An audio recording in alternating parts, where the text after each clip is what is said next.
Est-ce que tu t'es déjà senti seul malgré le fait d'être entouré, d'avoir un groupe d'appartenance ou un groupe d'amis? Si c'est le cas, ça fait un point. Est-ce que tu t'es déjà senti dépressif? Si c'est le cas, ça fait 2 points. Est-ce que tu as déjà eu le sentiment que la solution serait de mettre fin à tes jours? Si c'est le cas, ça fait 3 points. Peu importe lequel de ces points ou lesquels de ces points dans lesquels tu t'es reconnu, c'est déjà trop. C'est déjà trop. Et si c'est pas toi, c'est forcément quelqu'un de ton entourage en fait. Forcément.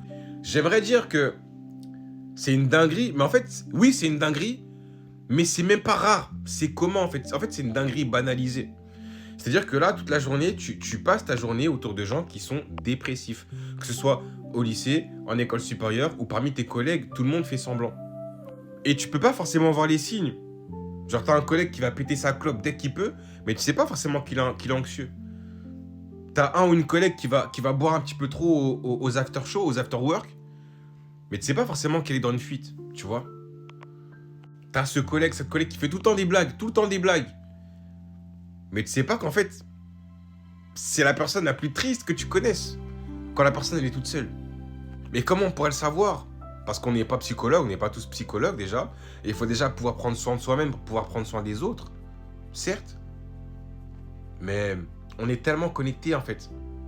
C'est ça le truc. En fait, on est tellement dans une illusion de connexion qu'on entretient cette illusion et qu'on s'éloigne. On s'éloigne des autres et on s'éloigne de nous-mêmes. On ne voit parfois même pas notre propre souffrance, donc comment est-ce qu'on peut voir celle des autres?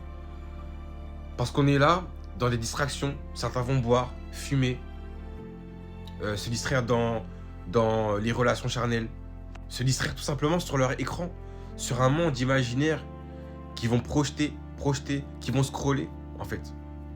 En fait, c'est ça. Je pense qu'on est une génération qui vit dans un monde imaginaire. C'est ça. On vit dans une fuite, dans un monde imaginaire. Même pour nos relations romantiques, on projette ce qu'on voit des réseaux sociaux, des influenceurs, des stars. Et même certains influenceurs, ils vous mentent d'ailleurs.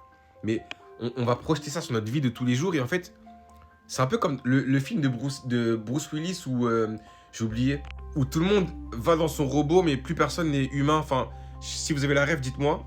On vit en fait dans un monde de rêve et d'imagination à travers nos écrans. Nous sommes contrôlés par nos écrans. Voilà.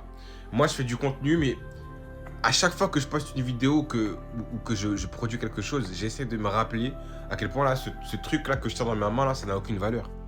Ce qui compte, c'est le vrai monde. C'est dehors.